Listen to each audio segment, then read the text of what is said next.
Ici, la voix de l'Amérique. Madame, Messieurs, bonsoir. Le Monde aujourd'hui, les titres de cette édition. Mais la semaine dernière... Au Togo, Jean-Pierre Fabre dénonce une tentative d'assassinat. Lomé, la capitale, est sous contrôle des forces de l'ordre. Situation critique pour la presse en RCA où le président Faustin Archange Touadéra a qualifié hier de bandits tous ceux qui prennent les populations en otage.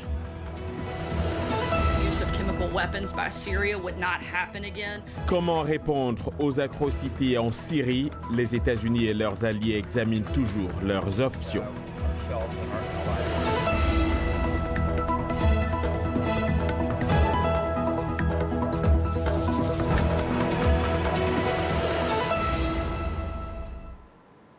Les autorités togolaises semblent minimiser la déclaration de l'opposant Jean-Pierre Fabre faisant état d'une tentative d'assassinat contre sa personne. C'est dans le contexte du mouvement de contestation réprimé par les forces de l'ordre hier à Lomé. Pas de manifestation dans les capitales togolaises ce jeudi donc, mais les raisons ne sont pas les mêmes qu'hier. Reportage à Lomé de notre correspondante Kayila Hassan. La répression d'hier a eu raison de la détermination des manifestants qui ne se sont pas présentés ce matin aux différents points de départ de la marche. À part quelques tentatives signalées dans les banlieues d'Ago et d'Adjido-Gomé, les forces de l'ordre règnent un maître dans les rues de la capitale togolaise.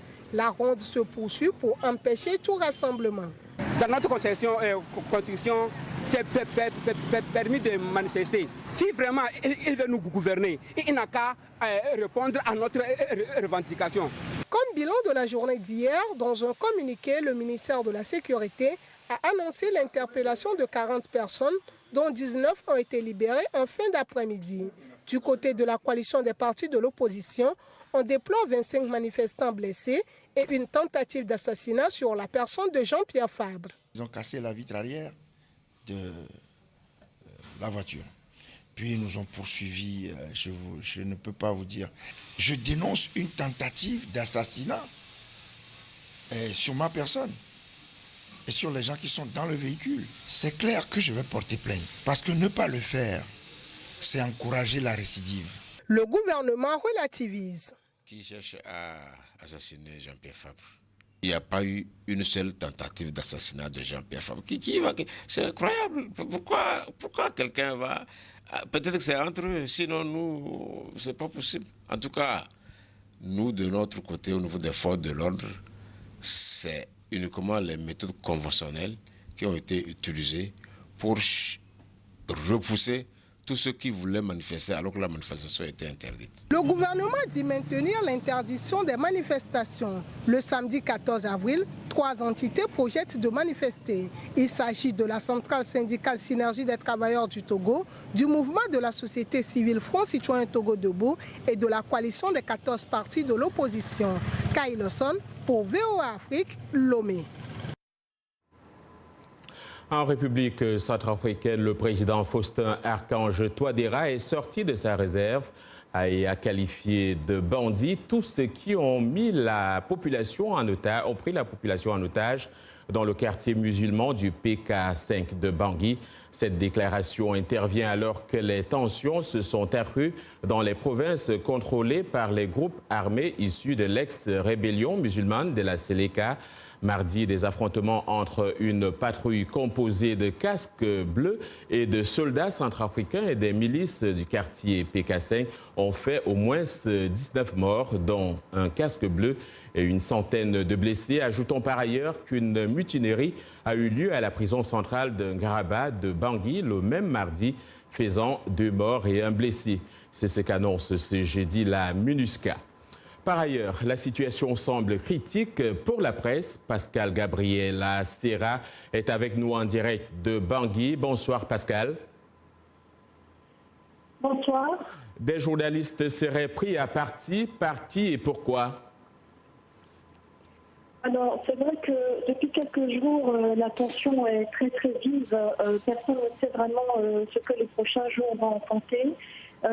Du coup, il y a depuis quelques jours, les journalistes sont pris à partie parce qu'en fait, leur travail a tendance à être interprété comme de la propagande. les personnes ne savent pas trop, les informations ne circulent pas vraiment au niveau national, mais beaucoup plus sur le plan international apparemment.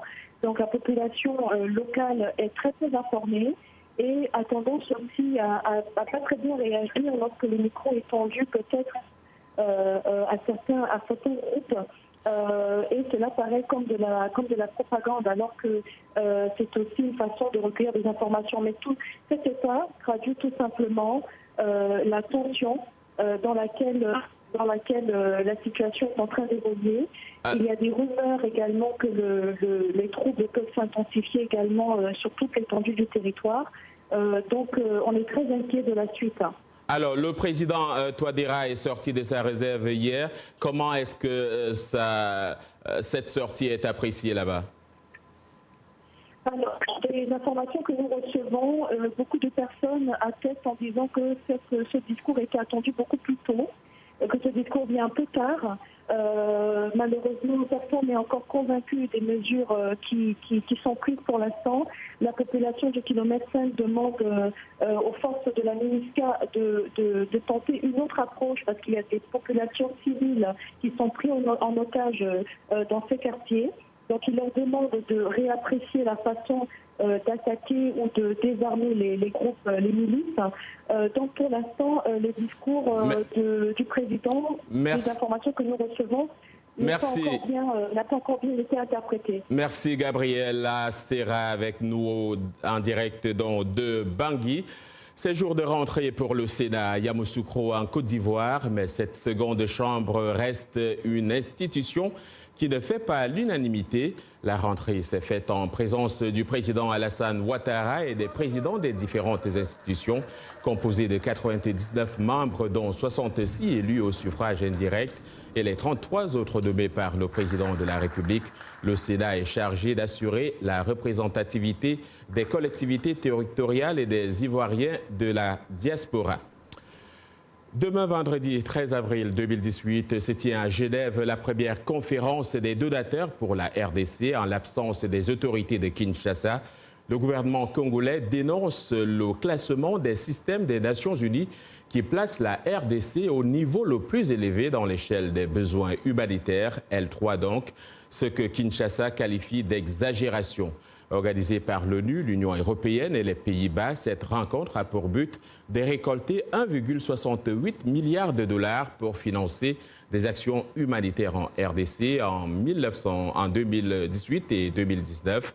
L'UDPS, le parti d'opposition, encourage les donateurs à mobiliser les fonds.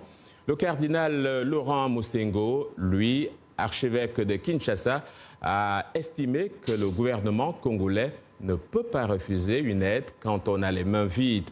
Pour une réaction, Anastasie Tudièche a joint Christelle Vouanga, militante féminine congolaise. Je considère ça comme un refus de la réalité parce que j'estime que ce n'est pas en cassant le thermomètre que la fièvre va automatiquement baisser. Le régime est en train de nier l'évidence. Les problèmes sont là, les résultats des conflits entre les territoires, entre frères sont là et on ne peut pas refuser une aide. Et ce n'est pas la première fois. Nous avons toujours utilisé cet argent. D'ailleurs, ce sont ceux-là même qui refusent aujourd'hui qui ont été le plus servis et qui ont mal affecté cette aide. Et aujourd'hui, que ces bailleurs de fonds veulent travailler avec les ONG, alors ils sortent les cartes de leur chapeau. Aujourd'hui, le ministre des Affaires étrangères, M. Cheo Kitundu, a dit à la télévision, a menacé toutes les ONG qui recevront de l'aide de la Belgique de perdre leur droit d'exercer en République démocratique du Congo. Vous comprendrez donc que ce problème est ailleurs. Le problème est ailleurs et cette vision de choses déplaît énormément à la société civile que nous sommes et à la population congolaise qui est la première, n'est-ce pas, bénéficiaire de cet argent. Tout ce que nous avons demandé au régime, c'est de nous présenter une alternative. Vous refusez cette aide, ok, mais qu'est-ce que vous proposez à la place? Rien du tout. Des élucubrations, des menaces par rapport aux ONG qui travaillent dans ce domaine, rien de concret. Nous aimerons que le régime soit un peu plus conséquent et moins orgueilleux parce que l'heure est grave et le problème est vraiment conséquent. Dans le reste du monde, y aura-t-il une réponse aux atrocités en Syrie? Pour l'heure, les États-Unis et leurs alliés évaluent toujours leurs options. Mercredi, le président américain Donald Trump a tweeté que les missiles allaient arriver en réponse à la menace de la Russie d'abattre tous les missiles américains en Syrie. Donc son tweet aujourd'hui est un peu plus nuancé. Arzouma Compaoré. Le président Trump a réagi avec colère aux images d'enfants mourants après une attaque présumée dans une banlieue de Damas. Il a appelé le président syrien Bachar al-Assad un animal qui tue au gaz et s'est engagé dans une guerre de mots avec la Russie, allié du président syrien. Trump est resté cependant évasif jeudi sur le moment où les États-Unis pourraient lancer des frappes contre la Syrie en représailles de cette attaque chimique présumée, affirmant qu'elle pourrait intervenir très tôt ou pas si tôt que cela. Donald Trump semble donc rétropédaler par rapport à sa série de tweets de la veille. Le secrétaire américain à la Défense, Jim Mattis, a déclaré que l'armée américaine est prête à réagir. Nous sommes prêts à fournir des options militaires si elles sont appropriées, comme l'a déterminé le président. Les législateurs russes ont averti les États-Unis que Moscou considérerait une frappe aérienne sur la Syrie comme un crime de guerre et qu'elle pourrait déclencher un conflit militaire direct entre les États-Unis et la Russie. En Grande-Bretagne, une réunion du cabinet d'urgence était prévue jeudi par la première ministre britannique Theresa May pour discuter du rôle à jouer dans toute réponse à la situation en Syrie. Oui, les responsables devraient répondre de leurs actes. Jeudi, le président français Emmanuel Macron a déclaré que la France s'efforcerait de préserver la stabilité dans la région, mais ne tolérerait pas les régimes qui pensent que tout est permis. Il n'a pas dit si la France prévoyait une action militaire contre le gouvernement d'Assad. Moscou, qui nie toujours l'attaque chimique présumée à Douma, a réaffirmé néanmoins sa volonté de participer aux enquêtes pour établir la vérité. Le Kremlin a appelé toutes les parties impliquées en Syrie à s'abstenir de toute action susceptible de déstabiliser la région. Jeudi, l'armée russe a annoncé que le gouvernement syrien contrôlait désormais totalement la région.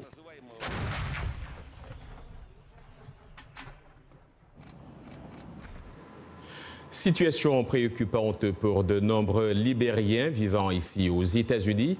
Le président américain a récemment décidé de mettre fin à leur statut juridique spécial. Le pays sort à peine des années de conflit et d'une épidémie du virus Ebola.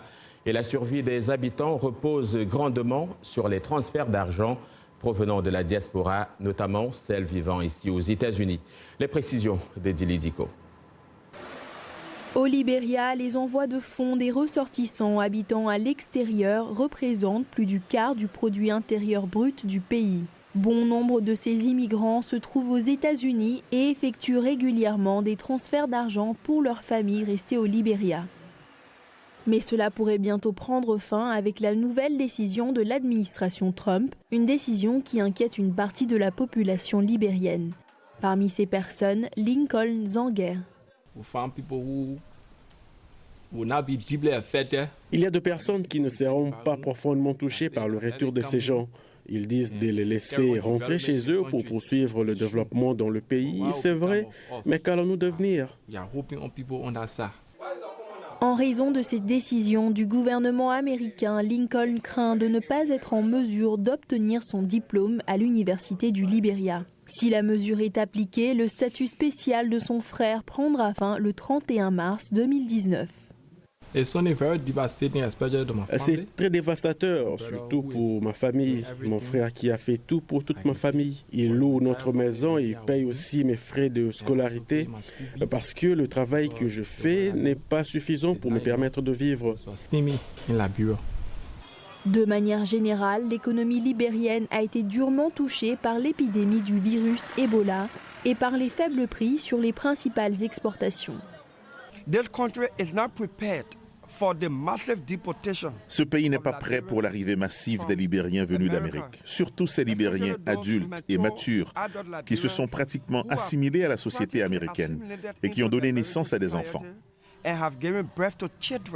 En plus du déclin considérable de l'aide étrangère au Libéria, le Fonds monétaire international a abaissé les prévisions de croissance du PIB libérien pour 2018, citant les prix des produits de base et le retrait de la mission de maintien de la paix des Nations Unies.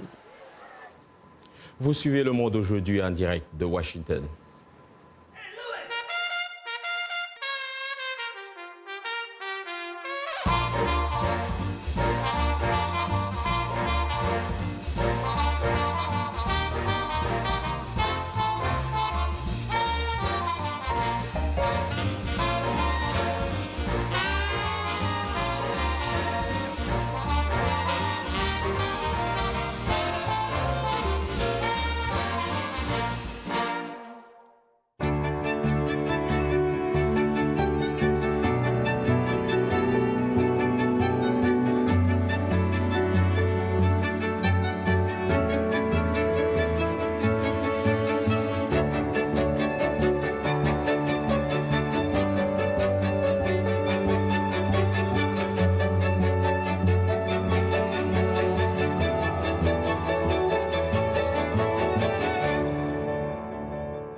Merci pour votre fidélité à VOA Afrique. Les titres de cette seconde partie de l'émission.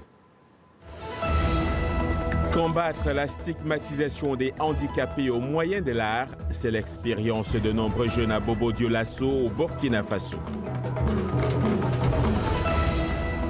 Nous irons au Sénégal à la rencontre du docteur Eric Bodossou qui a décidé de remettre au goût du jour la médecine traditionnelle et ancestrale. Le parfum, un business qui sent bon, nous le verrons avec un célèbre créateur marocain qui espère inspirer les jeunes à se lancer dans son métier.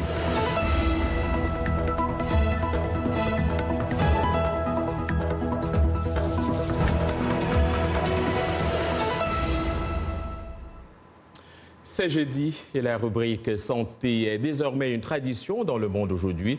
Ce jeudi, nous accueillons notre collègue Mohamedou Oumfa, l'un des présentateurs de l'émission Votre santé, votre avenir, que beaucoup de vous connaissent. Mohamedou, bonsoir et bienvenue. Bonsoir, John.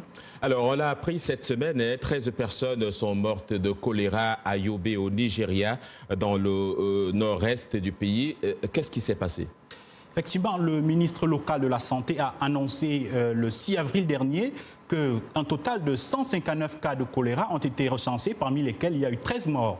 Il a aussi indiqué que la source de l'épidémie a été identifiée. Il s'agit en fait de 5 forages situés dans la ville de Gachoua, dans l'État, donc vous mentionnez, qui ont été testés positifs et qui auraient contaminé donc ces 159 personnes. Enfin, il a dit qu'une équipe d'intervention rapide a été envoyée pour distribuer des comprimés dans les communautés touchées et désinfecter les sources d'eau et les toilettes. La propagation du virus a donc pu être stoppée en confinant les 5 puits identifiés. Alors, parlant précisément de choléra, c'est quoi et comment l'attrape-t-on ? Alors, le choléra est une maladie diarrhéique. Il y a plusieurs maladies diarrhéiques. Le choléra est une maladie diarrhéique aiguë. Elle est provoquée par la consommation d'aliments et d'eau contaminés, comme c'est le cas visiblement au Nigeria. Les symptômes apparaissent généralement entre 12 heures et 5 jours après la contamination. Et si certains ne vont pas manifester des symptômes, d'autres vont avoir des symptômes extrêmement violents. En allant au sel, par exemple, ils vont faire beaucoup de diarrhée, ce qui va les vider et effectivement va les tuer s'ils ne prennent pas des médicaments en l'espace de quelques heures. Et la question qui peut intéresser nos téléspectateurs est celle de savoir comment faire pour éviter la maladie et si on l'a déjà, que faire ? Effectivement, le problème du choléra est un problème d'hygiène. Il faut dire que c'est un problème d'hygiène. Donc, il faut faire très attention à l'eau que vous buvez, compte tenu du fait que ce sont les aliments souillés qui transmettent la maladie aux gens. Il faut observer une hygiène de vie extrêmement rigoureuse pour éviter la maladie. Il faut se laver les mains avant et après chaque repas. Il faut traiter de l'eau qui est destinée à la consommation. Il faut désinfecter les points d'eau, laver les aliments avant de les consommer. Vraiment, le problème de l'hygiène est capital dans la prévention du choléra. Tout se résume vraiment à la propriété de ce que l'on consomme et à la propriété des mains ou des instruments que l'on utilise pour manger et boire. Et si vous êtes déjà malade, il faut se rendre dans un centre de santé parce qu'il y a une gamme d'options thérapeutiques, des sels de réhydratation orale et tout cela, il faut se rendre. C'est le médecin qui va vous diagnostiquer parce qu'en réalité, il y a plusieurs types de maladies diarrhéiques et toute diarrhée n'est pas forcément le choléra. Le message est bien passé. Mohamedou Oumfa, merci d'être venu. Merci. Voilà, on reste en santé, Mohamedou. Remettre au goût du jour la médecine traditionnelle et ancestrale. C'est la mission que s'est assignée le docteur Eric Bodossou depuis son arrivée au Sénégal en 1968. Son cabinet accueille chaque jour des dizaines de patients. Reportage de Mamadou Diop à Dakar. Situé en plein cœur de la banlieue dakaroise, le centre médical du docteur Eric Bodossou accueille près de 20 patients par jour. Depuis plusieurs années, Deida, originaire de la Mauritanie, vient se faire consulter et bénéficier des remèdes traditionnels que lui prescrit le docteur. J'étais atteinte d'hémorroïdes très sévères durant 5 ans. À l'hôpital, on m'a dit que la seule solution, c'était l'opération, ce que je ne voulais pas. J'ai beaucoup cherché avant de tomber sur le docteur Eric qui m'a soigné traditionnellement. Et depuis, je n'ai plus rien. Originaire du Bénin, Eric Bodossou arrive à Dakar en 1968 pour ses études en médecine. Après quelques années de pratique de la médecine conventionnelle, Il revient à la source, c'est-à-dire au savoir acquis de par son apprentissage traditionnel, ce qui l'amène à ouvrir son propre cabinet médical en 1989. Quand j'ai été à l'école et que j'ai eu le baccalauréat, j'ai pensé que ce que j'ai appris dans mes bois sacrés, dans les temples au niveau traditionnel africain, à travers mes séries d'initiation, je pensais que la médecine, faire la médecine, c'était ce qu'il y a de plus noble pour aider les populations africaines. En matière de médecine traditionnelle, le docteur Eric utilise tout ce qui vient de la nature, des plantes aux différents types de sols, en passant par les animaux. Cette nature qui, selon lui, fait l'avenir de la santé mondiale.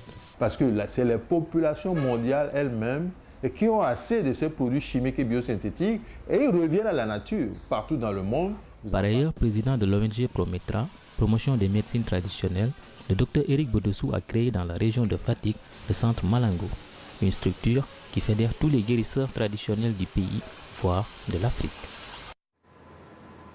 Il faut sans doute une bonne santé pour faire du sport et Yacouba Ouedraogo est dans ce studio pour nous parler de sport. Bonsoir Yacouba. Bonsoir John. On commence par la Tunisie qui tient son meilleur classement FIFA. Et oui John, avec les nombreux matchs amicaux du mois de mars, des changements importants sont à noter côté africain. La Tunisie a accentué son statut de leader et profité de ses victoires face à l'Iran et au Costa Rica pour gagner 3 et 9 rangs au niveau mondial. Elle est 14e, le meilleur classement de son histoire. Le reste du podium africain est inchangé avec le Sénégal et la RD Congo, en dehors de la Tunisie et du Sénégal. Pour ce qui est des autres mondialistes africains, l'Égypte est descendue de 3 matchs, tandis que le Nigeria a gagné 5 places. Et enfin, statu quo pour le Maroc. Alors Yacouba, s'il y a un mot qui fait fureur, j'allais dire, dans les réseaux sociaux ces dernières 24 heures, c'est remontada. Et c'est la Ligue des Champions. Oui, John, cette fameuse remontada. Et donc, hier, alors que la Juve menait 3-0 dans le temps additionnel et se dirigeait donc vers les prolongations et une possible nouvelle remontada, l'arbitre a sifflé un pénalty en faveur du Real Madrid. Sur le coup, Gianluigi Buffon a été exclu pour protestation et donc Ronaldo a transformé le pénalty, qualifiant ainsi le Real Madrid pour les demi-finales. Le portier italien s'est mis dans une vive colère et une colère que comprend bien l'entraîneur des Madrilènes, Zinedine Zidane. Merci. Bien sûr qu'il ne méritait pas ça du tout. Mais en même temps, ça aussi, on ne peut pas le changer aujourd'hui. Et par contre, ça n'enlèvera pas ce qu'il est, ce qu'il a fait, ce qu'il a été. Donc c'est ce que je lui ai dit parce que je l'ai vu après à la fin du match. Et c'est dommage de terminer en fait en tous les cas de cette façon la Champions League. Peut-être qu'il en aura, comme il a dit lui hier, peut-être qu'il pourra rejouer encore une année. C'était donc Zinedine Zidane, vous l'avez sans doute reconnu. Et donc la question qui se pose, c'est qui de l'AS Rome, du Bayern Munich ou de Liverpool défiera le double tenant du titre en demi-finale, le Real Madrid. Donc, l'UEFA répondra à cette question demain à l'occasion du tirage au sort et nous serons encore là pour porter l'information. Et ici aux États-Unis, en NBA, Minnesota a pris le dernier ticket pour les playoffs.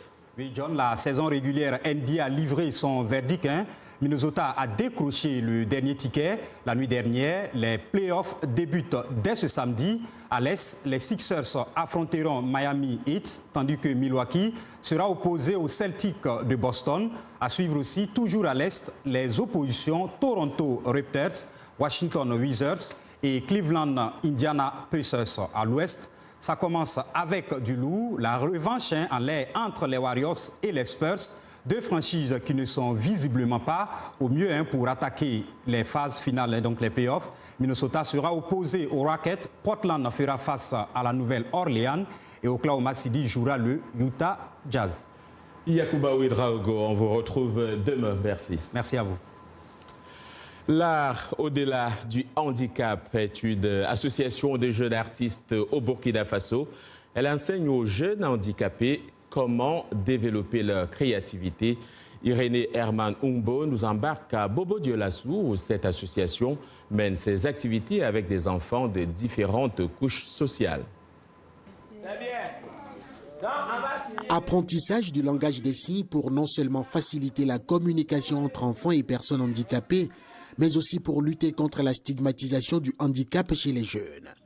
L'art de la scène est le modèle choisi par ces artistes burkinabés réunis en association pour donner de la joie à ses enfants. Le projet Nussondia, projet de formation en danse, théâtre et langage de signes, est né d'un constat. Le constat selon lequel les enfants, quand ils dansent, ils sont heureux. Et quand ils sont heureux, ils arrivent à surmonter leur handicap et ils ont plus confiance en eux. Bonjour. Demain commence l'école. Le projet enseigne aux enfants le langage des signes, le théâtre et la danse.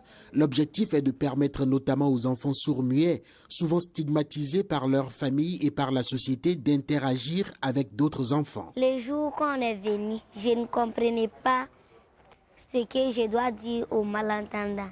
Mais le lendemain, j'ai vu que ça va mieux. Ils démontrent ici sur la planche ce qu'ils ont appris collectivement seulement en 10 jours. Occasion pour eux d'exhiber non seulement leur talent, mais aussi de sensibiliser le public sur les différents handicaps.